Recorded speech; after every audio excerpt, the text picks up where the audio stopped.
My name is Josephine Kagbo, acting curator to the National Museum.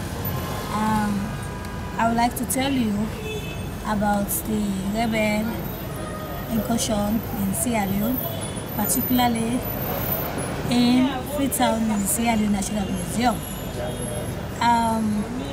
The rebels came to Freetown in January 6, 1996, between 96 and 97. When they came, there was a big fight in Freetown. But fortunately, the museum, they never looted in the museum. All they did in the museum was the crossfiring between the rebels and the ECOMOG caused a lot of problem in the museum. For example, the roof of the Sierra Leone National Museum was destroyed, and some of the showcases were destroyed. The doors were left open because of the bullets, the shooting of the bullets. Then, when it rains, the water pours so much in the museum, and then a lot of problems arise with humidity with the artifacts. So we had to try to pull out some of the water that was so much on the floor in the museum, because the water affects the artifacts. By then, a lot of dead bodies used to lie down along the streets by the museum. When people pass, they see them lying by the museum in the morning. Also, after the invasion, the ECOMOG, they were stationed, some of them were stationed in the museum. So they lie down by the foyer, the frontage of the museum, the foyer, to secure the museum's area, the premises of the museum, as well as the cotton tree vicinities. We used to come once in a while. During the rebel war, there were so many barriers to reach the museum, but I didn't fly away out of Sierra Leone. I was in Sierra Leone with my family, and because of that, I used to come once in a while to see to the water and some of the things that have gone wrong to the museum. Mrs. Cummings also helped in getting some money from somewhere to get preserve some of the things by getting the place dried up, the water dried up from the museum. But she was away.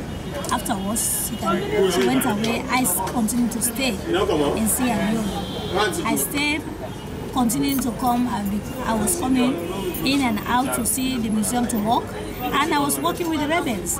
There was a minister who is a rebel, who is the minister during the rebel war for the Ministry of Tourism and Culture, and that minister used to come once in a while with some rebels guarding around him, forming a guard of honor around him, and they used to come and intimidate us, threaten us, to tell us that, oh, if you don't come to work, we'll destroy the place, we'll do something to the staff and the museum, so you should support us, this is our government, you should work with us, and so forth, so that we will take over Freetown.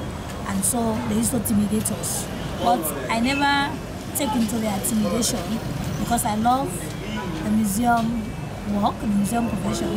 So I come regularly to see and gather. There were a lot of bullets in the museum compound.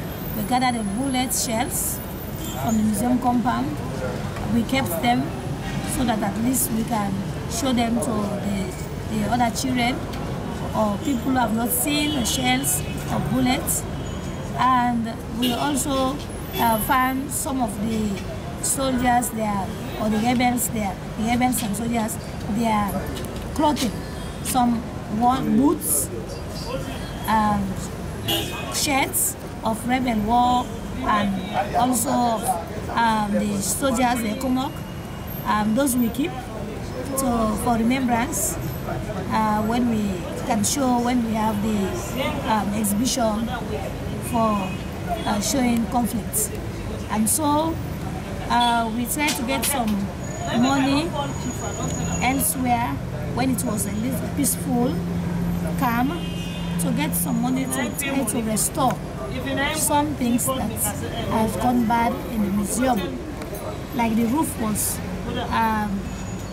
helped by, it was helped to be restored or to be replaced by the European Union and the American Embassy. They supported the American Embassy and the EU, European Union. They helped to get the roof back.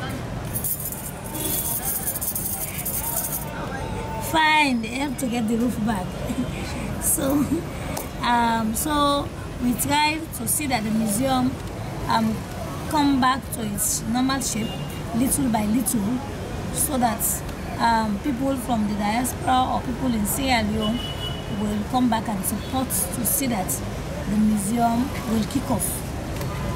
We get some people from the outside, even the British Museum and the French and other people, they come to see that they try to do some small effort to help to restore what has gone bad in the museum. Can you show me the exhibits? Show me the exhibits from the rebels. This drum was burnt because of the shooting, crossfire. This is an exhibit to show one of our exhibits. It's a tabule drum. It's a tabule drum. This drum is used for different purposes. They use this in the villages when the paramount chief wants to call the entire village for a meeting.